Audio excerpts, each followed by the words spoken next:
coming to the next, so Professor Nair, how can you tell us more about the youth and community development through the innovation and entrepreneurship? Can you create entrepreneurs and innovators from ordinary people and communities? And that is the field of my research and my work. I absolutely believe so. I believe we have quite a lot of talent out in the communities and that we are not really tapping. I am Rajesh Nair. I'm a professor of practice at Asia School of Business, which is a new business school that MIT Sloan just started in Kuala Lumpur with Central Bank of Malaysia, and I also work at MIT. What if you can create 10 times the number of entrepreneurs in your community? Would it create 10 times of employment, startups? Do they create more wealth? Do they create more jobs, more peace? So the world is trying to create. Many countries are trying to create more entrepreneurs in their community, but there is a top-down approach that is being currently taken, which is not being very effective. Next slide, please. So when you look at most of the programs that you see in the world to create entrepreneurs, they're primarily looking at some of the aspiring entrepreneurs. And they take them in and take them through incubators, accelerators. You have government policies and funding and such, just to build up those aspiring entrepreneurs. And I believe, next slide, I believe the real value is in the larger population. How do we make them aspire to be entrepreneurs, and so that the rest of the mechanism that the world has set up can train them and be more productive? So what is stopping people, an average person from starting a company or maybe even thinking about starting a company? Next slide. There are three major factors that I see. One is internal, which is primarily the self-efficacy, the confidence to take on unknown challenges that you currently build through trying, failing, learning, and repeating. That's how you build your competence. Other one is the ecosystem, how that is your culture, your society, the availability of mentors and such. And I think the biggest value that we're leaving behind is interventional. If you could get involved in these kids' lives when they're 10 years old and slowly change their life trajectory by a few degrees, imagine where they could be when they are in their young adults, when they're young adults. And this is the largest ability, this acceleration or this, we are not actually totally utilizing this ability. So my focus is to see how early can you get involved in these kids' lives and change. And when as part of this was my thesis at MIT, and when I talked to my advisor, he asked, so how are you going to create this? And next slide, please. So I went on back into my own life. I was born in a little village in India, lower middle class family. Grew up, did a lot of things in engineering and starting companies in New England area, and I'm where I am.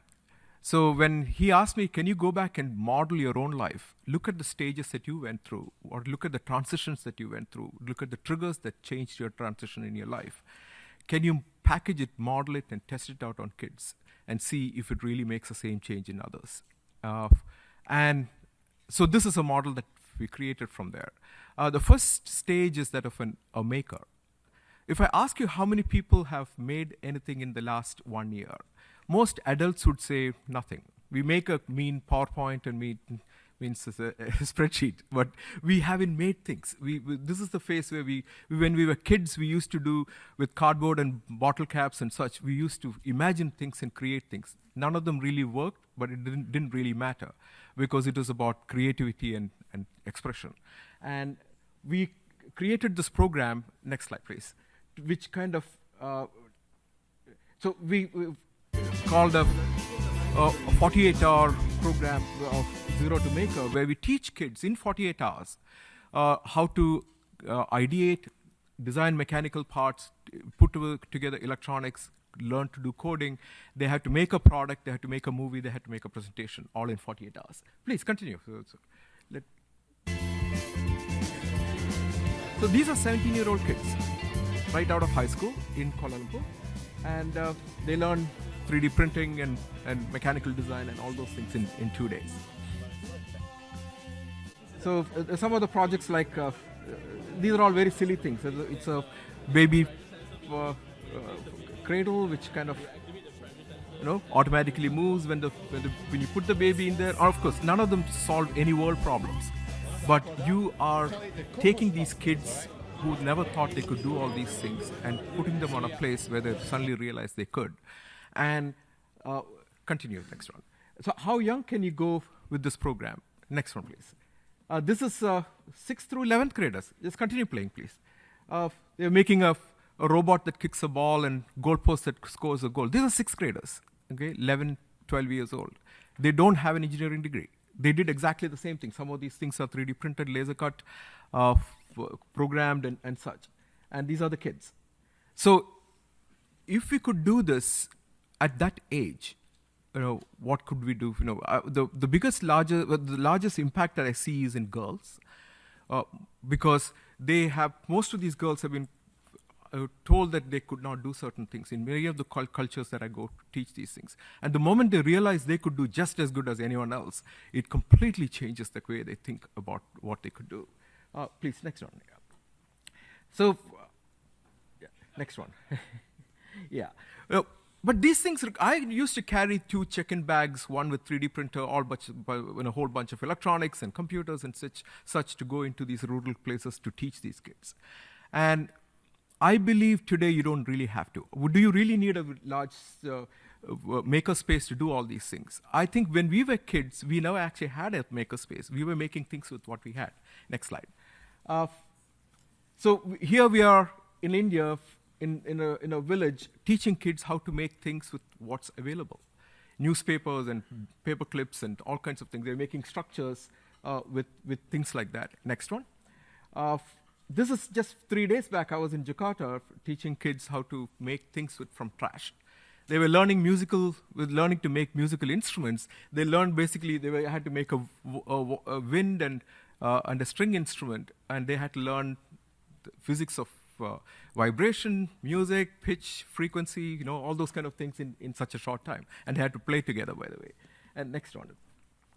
And very interesting thing is, we are all scared of black boxes. Any of these kind of things that you see, we don't know what's a ghost in the box. We make them open up boxes. These girls in villages, we ask them to open up old, discarded electronics just to get the fear out of opening these black boxes. Please, next. So we are creating these makerspaces that we could go into rural communities with $0 and then slowly build the ability for them to design and make things, and then the next $100 makerspace and $1,000 makerspace and such. Next one, please. The next stage is that of an innovator. Innovator basically identifies a problem and solves. So we teach design thinking as a primary tool to teach them these things, to define need and ideate solution. Next one. So we take them to communities like markets and wet markets in Kuala Lumpur, please. A home for kids with cerebral palsy in India, and we had to actually live their life, understand, build empathy, and understand the problems and develop solutions. Next. And the last stage is that of an entrepreneur. Now that if you know a problem that you see as an opportunity, how do you monetize it? How do you commercialize it? And that's the last stage. Next. So here we took kids out into a home for visually impaired girls, and they found these girls had this issue of walking into low branches and such. We ideated on things, and they came up with this idea for a torchlight for the blind. Next slide. Please. What in the last 1 year, these kids went and started a company called Torchit. They created this product, made thousands of these devices, and distributed to visually impaired people in Ahmedabad, in Gujarat. Please, one more. So these things, you can actually take these kids from without ever thinking they could be entrepreneurs, all the way to becoming innovators and entrepreneurs in such short time. Please, next. So, please. Go ahead. There are four. So you're taking from someone who's uninitiated to a maker who can hack things and make things that are feasible, to innovator who can hack problems, and to entrepreneurs, next one, who can hack opportunities and make things all the way viable. And this is the journey that we take these kids through. Next one, please. In a experiment we did in a place where we taught a few kids, 50 kids, and 4 years back. And earlier this year, we were wondering what happened to these kids. And we found that, please, there were participants and non-participants. Over the first year, after we had the intervention, 10 startups came in from a school that had one student startup in the previous 12 years. And next one. And next, continue.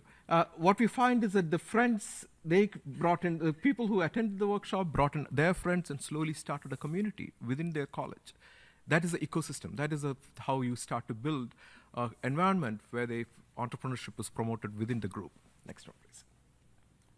So this could actually create sustainable change in individuals as well as in communities. Next.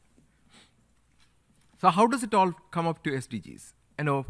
This kind of approach starts to impact in a few people. Next. In their internal, the first impact would be on their own immediate abilities. Next. And then to the surroundings. And then these are innovators and entrepreneurs. They can solve problems. They're being trained to be critical thinkers and problem solvers. So they should be able to solve much larger problems than their local ones. Next. So the core of all these things is self-efficacy. Self-efficacy is the confidence that you build where you feel you can take on unknown challenges. And that only can be done through actually taking them through doing and failing and figuring out and expanding your capability. Next. So I'd like to propose a few things, call for action. One is, how do we target these untapped majority in our communities? Imagine if you could create a whole bunch of more entrepreneurs in your community. Next. How do we start them early in their life and take them through this tested process for zero to entrepreneur framework? Provide low cost of makerspaces where they could actually start learning, creating these things with very little, and hopefully enable them to solve SDGs. And I'm really interested in actually working with any groups or on these kind of projects, and I welcome any contact. Thank you so much. Thank you. Great presentations, and I'd like to move on to more of a Q&A. The gentleman here on the third row, on the right, yeah, thank you. A question for Professor Rajesh. So one thing we do is we develop communities across the world to connect social entrepreneurs with active citizens. One of the complexities of our job is at Make Sense is how can we measure impact in community development.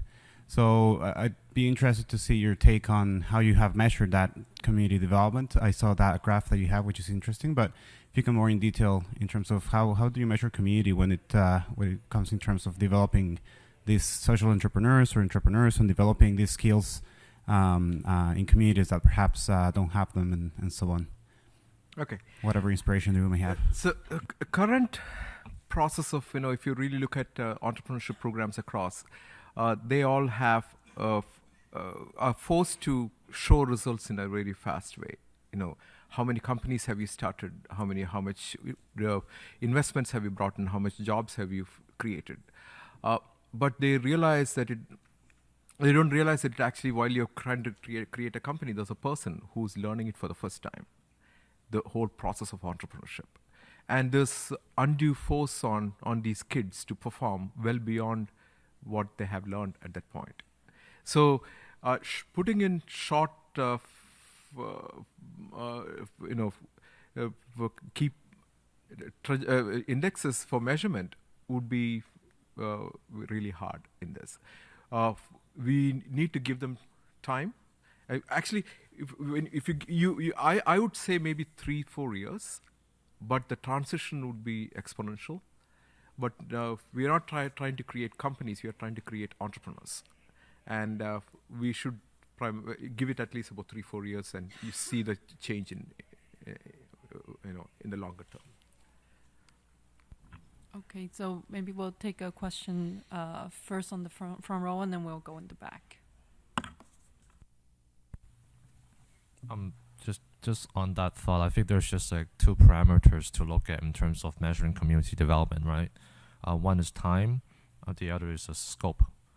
So I think time, I agree with you that to get to the point that you need to see that social impact is something that will have progress and change of trends over time, right? Whether by sentiment, whether by the core data that you have, or also by the metadata, by how young people interfaces with like the organizations around them. Yeah, so I just want to put it, yeah. Okay, the gentleman from. Thank you. I have a question for Professor Nair. Have you developed a curriculum for makerspace facilitators? Is there a little handbook that you've put together that we could all get and translate into 100 languages? Yes. Currently, I am in the process of creating this whole process of it's starting with $0 makerspace and creating curriculum online, free. So basically, because if you really go into the rural communities, first thing, they don't have material. Second thing, they don't have people who can teach those materials. And you can't, there's no charge for these things. It should be out there freely open, and it should be translated to multiple languages. In India, there's a group trying to see if you can translate all these things into multiple languages. We haven't fully released all those things yet. I think within the next several months, the first round should come out. Thank you. Stay in touch, please. Yeah. Okay. The gentleman has already raised time several times. Let's go to him first, and then we'll go around. Everyone will get a chance. Just a question for a comment and a question for Dr. Nair, please. Alain Chuden from Good Governance Africa. We have 2 overlapping programs. One is on child development and youth formation, and the other is on grassroots democracy and local governance. So we look at ways in which young people can increasingly participate. And I wondered if you had looked at this within the context of Africa or various African countries or examples, or if that's something you'd be keen to explore, because certainly it looks like it could be a major change for young people. I'm very interested in that. I recently had a question about Somalia and seeing, how do you deal with create these kind of programs in post-conflict areas. And I'll be very interested in working in some of these projects. So I want to maybe take a few questions all together at a time and allow our speaker to answer all together, and everyone feel free to, the speaker feel free to jump in. Do I see your hand there? Yes, please tell your question first. Hello. Okay, this is Rich from Taiwan, and I have a question for all the speakers. Among those policy and projects you guys are involved in, do you have any failure experience, and how do you deal with it? Thank you. What experience? Federal experience? What did you say? Failure experience. Did you? Can I clarify? It's a federal experience. Can you elaborate a little bit more on your question? Do you fail? Oh, do you Yeah. fail? Yeah. Failure. I'm sorry. Okay, I'm sorry. Okay. Thank you. Can we have a few more questions all together so each of the speaker can go around? Yes, please.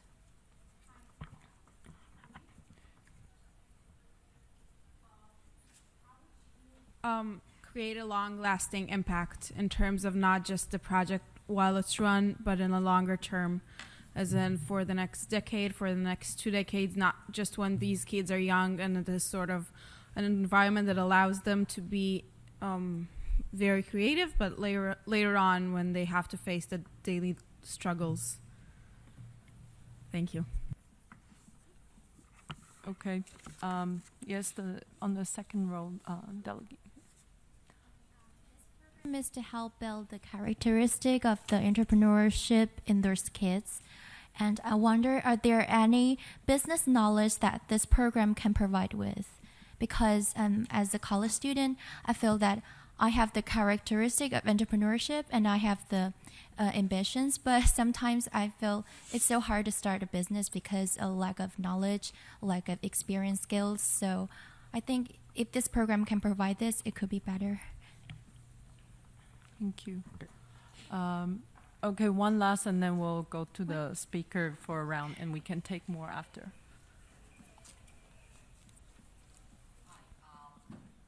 Is there any state, financial aid characteristic or organism that can be provided to the program mentioned by Professor Nair?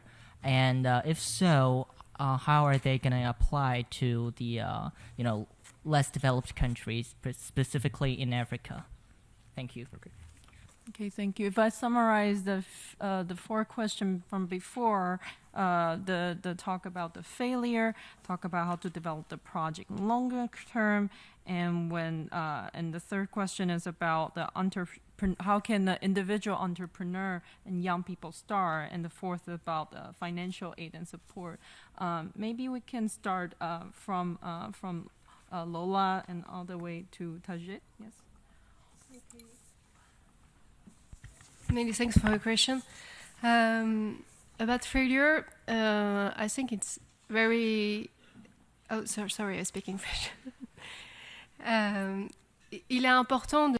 It is important to put failures also in their place when we have these specific programs, and particularly when the partnership I was talking to you about it's a bit early to accumulate experience here, but in general,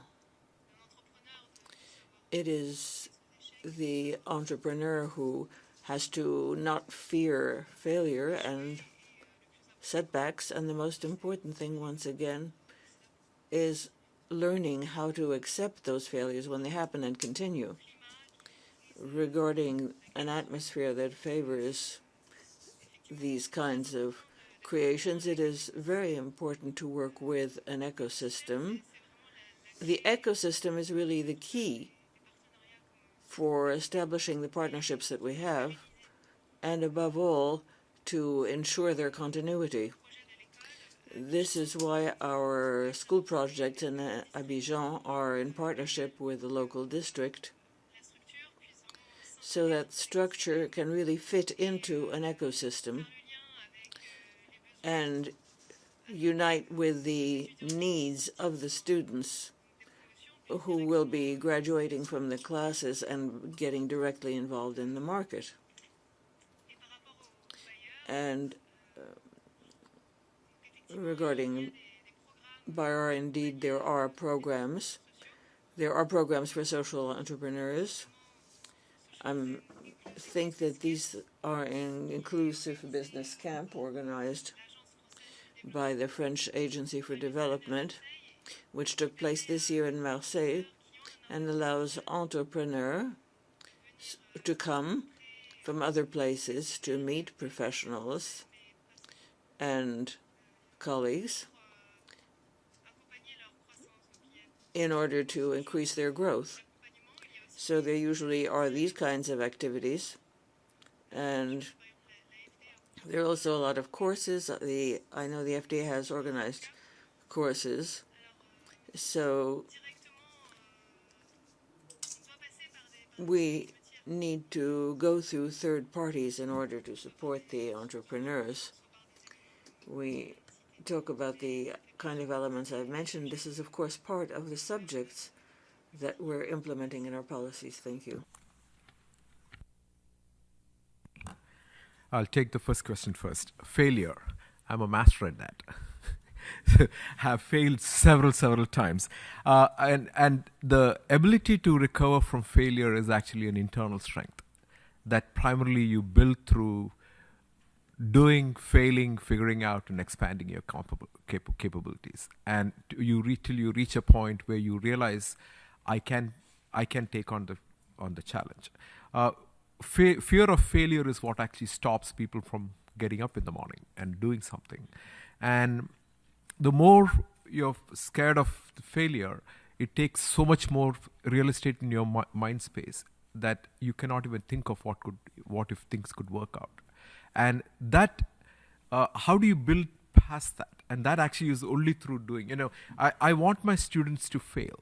I want my students to fail several times till they get over the fear of failure, so that they can do something a lot more edgier than in the safe zone. So I think fear of failure and the failure experience is absolutely a teacher rather than entrepreneurs don't fail, projects fail.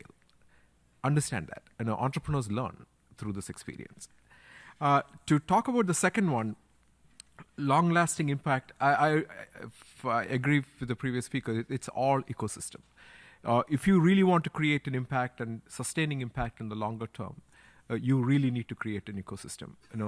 You cannot have an individual fighting the whole opposing forces all the time. You really need to have people who are working with you. So this whole process is about building the ecosystem. I'll combine the last two questions because they both are questions about you're people who are already aspiring to be entrepreneurs. Your question is, how do I learn the basics of business?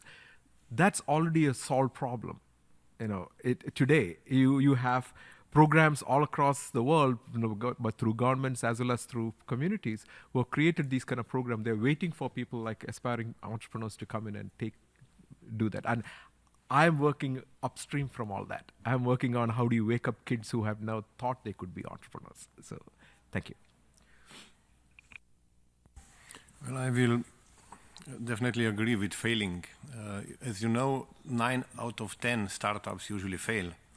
And at least in Slovenia, when we were doing as a country, also as a government, together with blockchain startups, also our ministries and our regulators were failing together with them. And I do agree that before you start some activity, you have to be prepared on failing and that you will not give up, with new technologies, it's really important that after first, second, third, fifth failure, you will keep on trying, keep on doing.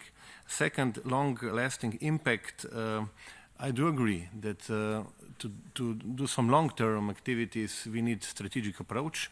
At least in Slovenia, for example, on the field of supporting youth startups, we have a special action plan. We call it Slovenia Land of Startups, and thinking not just how we will attract youngsters in the primary, secondary school, but where they would really then, when they will be adults, to find their opportunities. And last, about how to really get the opportunities to become entrepreneur and get the knowledge and how to make a continuously, let's say, possibility for youngsters to engage. We know that worldwide we have, Professor mentioned, global so-called Fab Lab Foundation. It's an international organization of more than, I don't know, thousands of fab labs already collaborating together. What we did in Slovenia is that we are trying to make a kind of public infrastructure. We have a network of fab labs in 50, let's say, big and medium-sized cities, and we are developing this to be reachable for whoever. That it's, as an infrastructure that it's for free, but already thinking who will be the mentors there, how will be the support, what will be the follow-up. And I think here also, of course, it's really important to think how we will do such a programs in Africa, in developing countries, where the budget of the country is not so huge that it will be possible to develop such an infrastructure. But I think it should be in collaboration with the countries who are developed together with the ones who are in developing phase. Yeah. Thank you. That's so exciting to hear that. And I think from Lola talking about the French government, we learned about how the government initiate the partnership. From Professor, we learned about how the community-based approach and entrepreneurship can grow and scale. And from Tajid, we learn more about the blockchain, this exciting new technology that have the potential to disrupt the world. Obviously, all of you have built some type of partnership, initiative, community, and bring it to the next level. I am curious to ask also, what do you think first is the ingredient for success in terms of how do you build that ecosystem? How do you get to where you are today? What do you think is the key element? And second question is, if you can call for action, I think all of you have mentioned somehow in your presentation, but what would be the thing that you like to call for action for our audience here today? And third, if you have maybe just one takeaway that you like people to remember and walk out of this room, what would that be? And it can be anything you just hope people to remember and reflect upon. And I will give the floors back to you, whoever like to start first. Okay. First one, I think we need a focus. When we are trying to achieve something, focus should be clear and to follow this goal. That's why when I was explaining, we have blockchain technologies, but why? To focus the potentials on the SDGs, now we have a focus. And I think through that, all the things start to happen, the network, the ecosystem start to build, and I think that. Call to action, of course, we have to collaborate on that. I would really like to call up to all of you on whichever part of work you're engaged, collaborate. It's not just local, it's not just national, it's definitely global issues that we are addressing. And what I would like to you to remember, because I didn't mention particularly about the blockchain, remember the blockchain, it's a protocol of trust, that it's technology who enable us not to send via internet like we were used to do, just informations, but we can start to send value through it. And knowing that we have a trust and a possibility to send a value or have possibilities to trade with values on internet without intermediaries, it's a really, really huge potential that we should use. Thank you. Thank you. Given the time, maybe I'll just ask Lola and Professor to give a quick conclusion. Thank you for your question. I think one of the first ingredients we need is communication. Because to create a good ecosystem, we need to have a good communication, because we are also today from different countries, but also in one countries we come from different culture, from NGOs, association, enterprise, public sector, and we really need to learn to communicate together to create an ecosystem in order to help entrepreneurs develop their project. So call to action, I think collaboration is a good point. And one of the things that maybe we can remember this morning, it's don't be afraid to fail, because we have huge goal to achieve, so we need to fail. And also one of the things that we usually learn in the entrepreneurship ecosystem is that the sky is the limit, so don't stop dreaming. So that's the only way we could achieve the SDGs. I'll keep it very, very short. I think we should focus on kids. If you could focus on kids early, and you will see a much larger change. My goal, life mission now is to create an army of entrepreneurs in the next 5 years in all these rural places. And I would really love to work with you. Thank you. Give them all a round of applause.